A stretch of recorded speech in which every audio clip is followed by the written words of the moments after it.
Hello, everyone, and welcome in here to the Daily Delivery.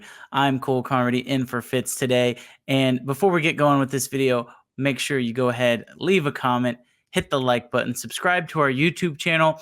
It really helps us out. It helps our algorithm, pumps these videos out to more K-Staters around the globe. And also, you'll get to see some pretty sweet content that we have this summer.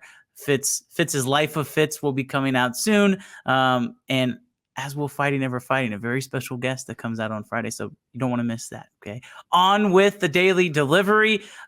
Kansas State baseball ends their season at the hands of the Virginia Cavaliers in the Charlottesville Regional on Saturday afternoon. And it was not exactly a very easy game for Virginia. Kansas State put up a fight, but in the end, it just wasn't enough. Kansas State rolled out with its horses in Jackson Wentworth, Tyson Neighbors. It even pitched J.J. Slack and some other guys along the way, but in the end, Kansas State could not hang with the Virginia offense. Every time Kansas State seemed to claw back into the game, Virginia had an answer, but the Cats would not go away. So much so that heading into the ninth inning, Kansas State trailed 5-4, and it was the ninth inning that was probably the most talked about inning of that game. There were some plays along the way that will surely get some headlines, but for Virginia, they busted it open in the ninth inning, all with 2 outs.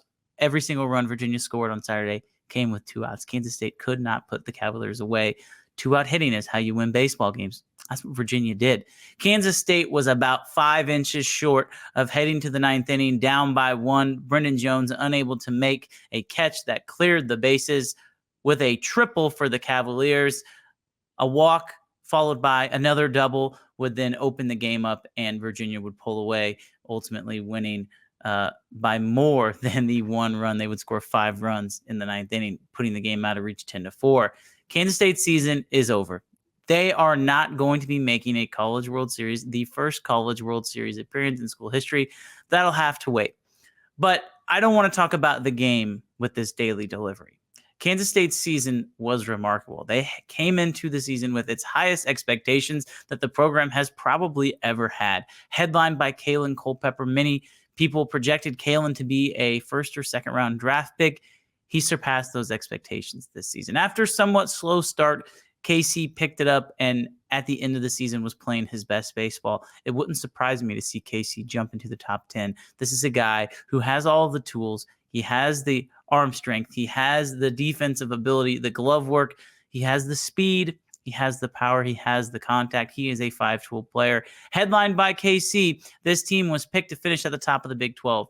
Along with All-American closer Tyson Neighbors, who was injured for much of the beginning part of the season, high expectations for this Wildcat baseball program. And if you ask people around the clubhouse, they will tell you that they maybe weren't where they wanted to be in the beginning part of the season. They stumbled out of the gate. There was some wins, there was some losses, but they just never could get going. And as evidenced by their 15-15 Big 12 record, Kansas State was battle-tested, but maybe not having picked up all of the wins they would have liked. They headed into the postseason as the number 3 seed in the Fayetteville Regional, winning the Fayetteville Regional over number 5 Arkansas before ending its season in Charlottesville. But this program is on the up and up. And as sad as the loss might have been for the people around the program and for the fans of this baseball program, the fact that there is sadness, the fact that there are people who care, really should show you the direction that this baseball program is heading. The community of Manhattan, the K-State fan base, bought into this program really the last 2 seasons.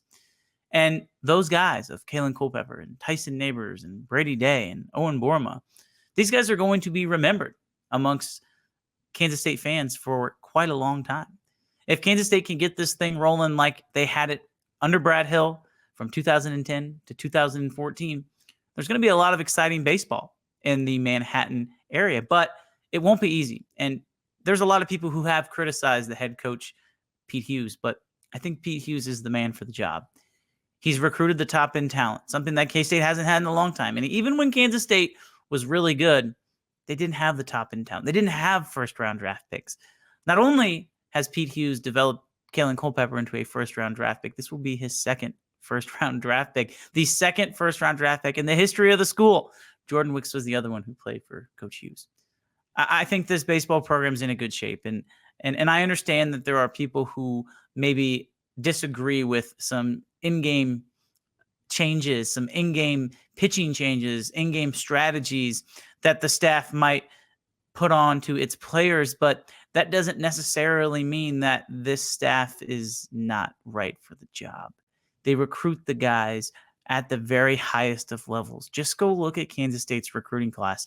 There are several incoming freshmen who have a chance to be really good.